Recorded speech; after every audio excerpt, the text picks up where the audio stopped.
Okay. Oh. Board Member Stokes. I'm just getting in early for the board member comments. Okay. Is that how you get first in line? Huh? What if, want me to show you how you get to the back of the line? Oh. Okay. Board member comments. We'll start with Board Member Stokes. So could I make a couple of suggestions you can mull over here on our each of the items that come out of committees? It would be great to have listed on that committee how, on each action item, how each board member voted that's on that committee. Because oftentimes we don't know if it was unanimous, or we don't know if it was somebody that had questions. And then if we saw that there was somebody that had questions, we could actually get with them ahead of time and ask why they had questions. The other thing that would be on the road to awesome for the board is, so if you pull up item 8.4, which is under the Finance Committee report, there are six boxes there.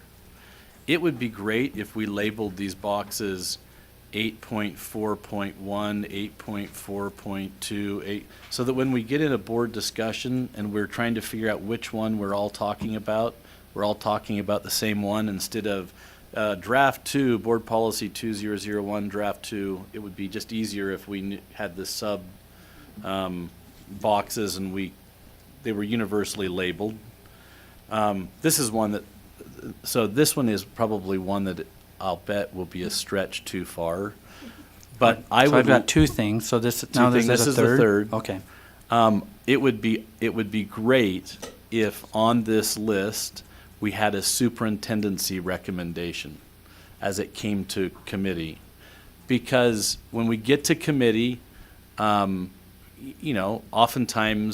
and I think we've progressed as a board over the last, at least the last 3 years I've been here, and we have a new group of superintendents here, deputy superintendents, that I think we all have at least I do, a high amount of trust and so to hear a recommendation or to have a recommendation on this as it came to committee would be, at least we would know what this is there, and maybe what they're presenting is their recommendation. Maybe that's enough. Yeah. So I said it was maybe a bridge too far, Joel. I mean.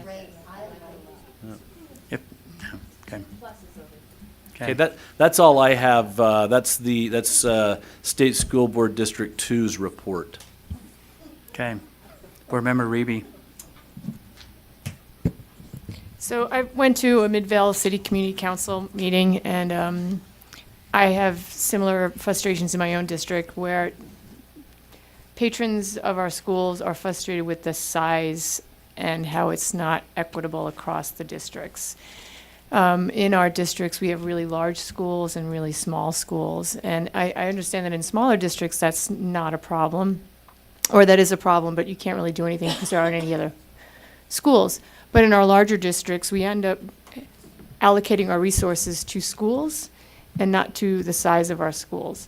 So I don't know how we as a board can alleviate that, but the people of the Midvale City Council expressed a lot of frustration with one school having 800 kids and another school maybe having 300 kids.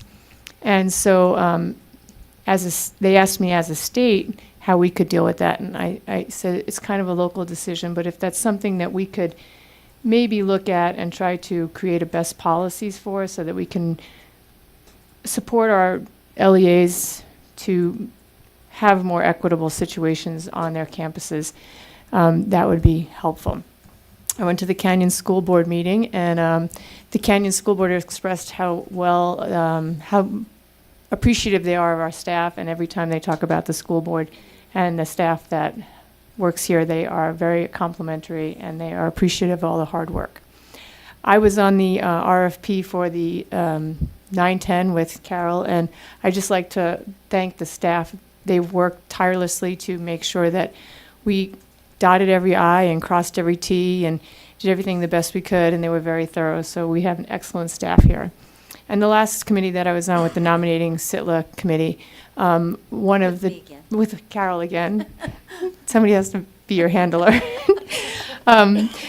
one of the gentlemen that we interviewed for his position made the comment that boards are heads in, hands out. And I like that comment because it's a reminder that we shouldn't be micromanaging some of the great staff that we have here, and they're all very dedicated to their professions. So I've learned a lot, I've experienced a lot, and I enjoy my position tremendously. Thank you. Okay, thank you. Board Member Wright? I think that's an interesting question Spencer raised. I assume pretty much everything on the agenda is something that both staff and leadership wants us to vote positively on. Sometimes it's an open question, and we're still trying to figure it out, but most things, that's my impression. If I'm wrong, correct me, but that's what I've felt like over the last 3 years. I might say you're a little bit wrong because a lot of stuff comes out of committee and there's an evolution. And I really value the committee, what happens in committee and all of that whole process. It's now and again we get something that comes before the board that didn't go through a committee, but I don't think the superintendent is driving an agenda on with recommendations. I know in the past, I might speak earlier, is that superintendents in the past were really gun shy of giving a recommendation because it's not their place unless somebody asks them. You know, and that this is your board. They try to get us as much information so we can make an informed decision. And I think it's going to be difficult to get, just from what I've known from the evolution of watching this Superintendent Dixon and the new ones come into play, they'll share if you ask, but they also understand our duties and responsibilities and make sure it's up to us to handle. But I'm gonna, okay. Board Member Lear. Just two comments, and you both prompted by people's comments here. I personally very much like the staff to give me their recommendations. I appreciate them as professionals, and I think they're really not giving us the benefit of their expertise and experience if they don't give us their opinions even before asked. So I really like Spencer's suggestion. I would like to know what the staff recommends, or if there's a mixed, if everybody's not unanimous. I'd love to hear that. Secondly, following up on Kathleen's comment and maybe giving a little more information, we interviewed all the SITLA candidates last Friday for the replacement board member, and it was a really interesting experience. But primarily because we asked every single one of these fabulous people, they were all excellent candidates, we asked them about the difference, but what they felt about a policy-making board and how a policy-making board should interact with their implementing staff. And every one of them, to a candidate, to an applicant, said, I think the board's place is to make policy and we should respect the staff's work. So I really, having heard that from 5 excellent leaders and from different areas, but they all had excellent leadership skills. You could just tell, and their resumes were impressive. I really am taking that to heart personally, and I'm personally going to try and be a policy-making board member and not micromanage. Try really hard not to micromanage what staff members do. I just, that was a really strong message to me from 5 excellent leadership applicants. So, thanks. Thank you. Board Member Belknap. I'm sorry, but I just wanted to give a quick update on the UHSAA and what's been going on with Register My Coach.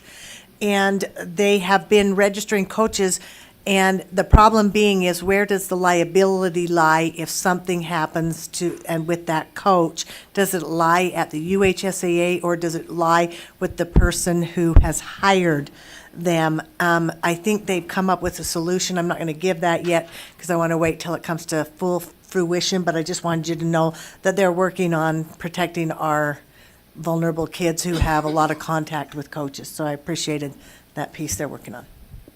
Oh, and I like being with you guys. Thank you. Okay, I'm not seeing any other additional board comments except for Laura's back there with her mic off. So next up is motion to adjourn. By everybody, a second. All in favor, say aye. Aye. Those opposed? Okay. Me too. I have nowhere to go. See you tomorrow.